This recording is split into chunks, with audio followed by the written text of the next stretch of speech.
በአንድ ሰው ህይወት ውስጥ ወይም በአንድ ሀገር ጉዞ ውስጥ መከራ፣ ችግር፣ ተግዳሮት አይፈጠር አይባልም። ነገር ግን አንድ ችግር፣ አንድ መከራ፣ አንድ አታካች ነገር ሲፈጠር ያንን ነገር ወደ እድል ለመቀየርና ከዚያ መከራ ውስጥ ከዛ ችግር ውስጥ እድል ለማውጣት መስራት ለሰው ልጅ እንዲሁም ለሀገር በእጅጉ ያስፈልጋል። እንደሚታወሰው የኮሮና ወረርሽኝ በመጣበት ወቅት የሰለጠነው ዓለም ያልሰለጠነውን ዓለም አፍሪካን በስፋት ሰው የሚያልቅበት ከዚያ በሽታ ማምለጥ የማይችል አህጉር በየመንገዱ ሰው እየሞተ የሚታይበት ሊሆን እንደሚችል ብዙዎች ተንበየዋል፣ ገምተዋል። በፈጣሪ ቸርነት ያ ትንበያ ያልሰራ ቢሆንም በሂደቱ የተማረው ነገር ግን ዝግጅት በጣም ኢምፖርታንት እንደሆነ ነው። እነሱ ቫክሲን ስላላቸው መድኃኒት ስላላቸው መትረፍ እንደሚችሉ፣ እኛ ግን ቫክሲን በበቂ ማምረት ስለማንችል መድኃኒት ማምረት ስለማንችል ልንቋቋመው የማንችል መከራ እንደመጣብን በስፋት ተናግረው ነበር እና ያንን ጊዜ በምግብም በመድኃኒትም ራስን ለመቻል እንደ እድል መጠቀም አለብን የሚል አቋም እንደ መንግስት ወስደን ነበር። ለዚያ ነው በበጋ እንረስ መሬት ጦም አይደር ብለን ስንዴ ላይ ዘመት ነው ውጤትም ያመጣ ነው።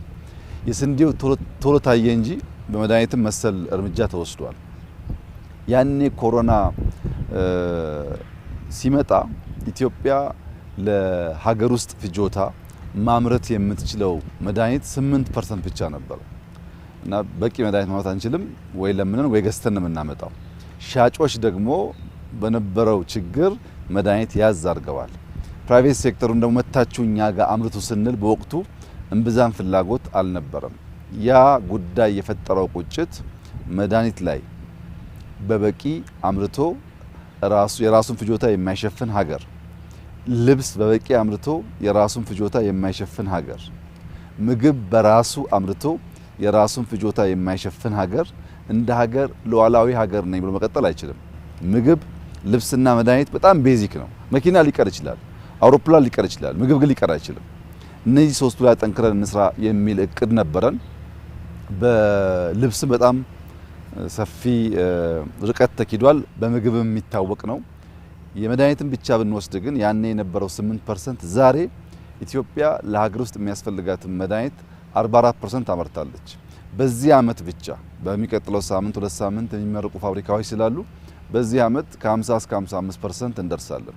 በሚቀጥሉት 5 አመታት የኛ ፍላጎት በመድኃኒት በቫክሲንም ጭምር ኢትዮጵያ ቢያንስ ለራሷ የሚያስፈልጋትን ፍጆታ ማምረት መቻል አለባት የሚል እምነት በመያዝ የተሰራ ስራ ነው። አህሪ እንግዲህ ለረጅም አመት ነበር ይታወቃል፣ ግን ይሄ ያየነው ላብ አልነበረም። ባለፉት 3 አመታት ሰፊ ኢንቨስትመንት ተሰርቶ ተደርጎ የተሰራ ላብ ነው። የላቡ መነሾና እሳቤ መድኃኒት ለማምረት የሚያስፈልጉ ፋውንዴሽናል እውቀቶች አሉ። ያ የምርምር እውቀት ከሌለ የሚመረተው መድኃኒት በቂ ፈውስ ላይሰጥ ይችላል። አንደኛው የሚያስፈልገው ነገር ጂኖሚክስ ነው። የአንድን ሰው የጂኖ ሲኩዌንስ ማወቅ የበሽታውን አይነት ለመለየትና ለዛ በሽታ የሚገባው መድኃኒት ለመወሰን ያግዛል። ይህ ላብ ኢትዮጵያ ውስጥ በአጭር ጊዜ ውስጥ እናያለን ብለን የማናስባቸው በጣም በርካታ አቅሞች ይዟል። ኮሮና ሲፈጠር አብዛኛው ሳምፕል የሚሄድ የነበረው ወደ ደቡብ አፍሪካ ነበር።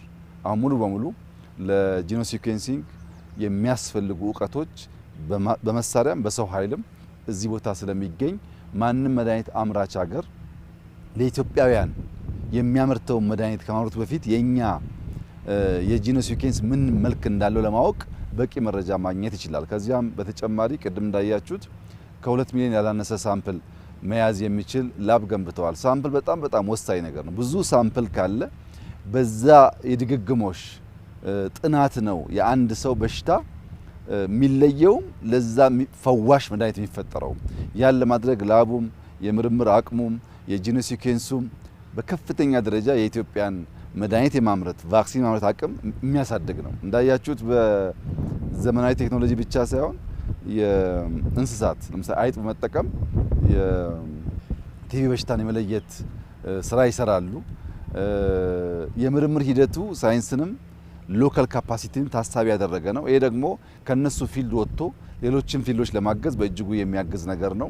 ቅድም እንደሰማችሁት አይጦች ለበሽታ ልየታ ብቻ ሳይሆን በደንብ ከሰለጠኑ ለማይኒንግ ሴክተርም በጣም ጠቃሚ ናቸው። እነዚያን ነገር እያሳደግን ለመሄድ እንደዚህ ያለ በእውቀት የደረጀ በቴክኖሎጂ የደረጀ ለብዙዎቹ ፕሮዳክቶች ግብአት የሚሆን ተቋም በእጅጉ ያስፈልጋል። ዛሬ አህሪ ላይ ያየነው ጅማሮ የላብ ብቃት የሰው ኃይል የተነሳሱበት ደረጃና የተገኘው ውጤት በቀጣይ ዓመታት ልናሳካ ያሰብነው በመድኃኒት ራሳችን የመቻል ፍላጎታችንን በተሟላ ደረጃ ለመከወን የሚያግዝ ነው። እንግዲህ ያኔ ብዙዎች ቫክሲን እናምርት አብረንም ከፈለጋችሁ በግልም ስንላቸው ኢትዮጵያ ለማምረት አትችልም ይሉ ነበር። እንደዚህ ያለው እውቀት ስላልነበረ ማለት ነው። አሁን ግን ያ ነገር ታሪክ ይመስለኛል። በሚቀጥሉት ጥቂት ዓመታት ቫክሲን ማምረትም የሚያስችል ፋውንዴሽን ተሰርቷል።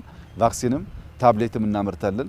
በመድኃኒት ራሳችንን ከቻል፣ በምግብ ራሳችንን ከቻል፣ በልብስ ራሳችንን ከቻል የተቀረው የሚከተል ስለሆነ የተሟላ ሉዓላዊነት ያረጋገጠች ሀገር ለማድረግ የሚያግዝ ይሆናል። ኢትዮጵያ በጣም ዘግይታለች ይህንን ነገር ለመስራት።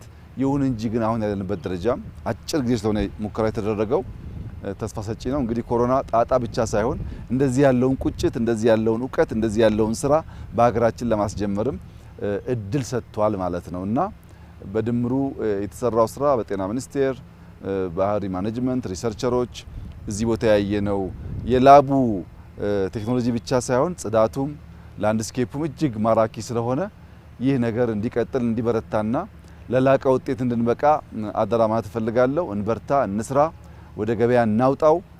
ኢትዮጵያ በልጆቿ ጥረት ታፍራ ተከብራ ዘልቃ አድጋ እንድትኖር ያለው መፍትሄ ጥረን ግረን መስራት ብቻ ነው። ጥረን ግረን ከሰራን አሁን ካለንበት መከራ አሁን ካለንበት ችግር መሻገር እንችላለን የሚል ሙሉ እምነት አለኝ። በጣም ደስ ብሎኛል። እናንተም እንኳን ደስ ያላችሁ። በርቱ፣ ተበራቱ ማለት እፈልጋለሁ። እጅግ አድርጌ አመሰግናለሁ።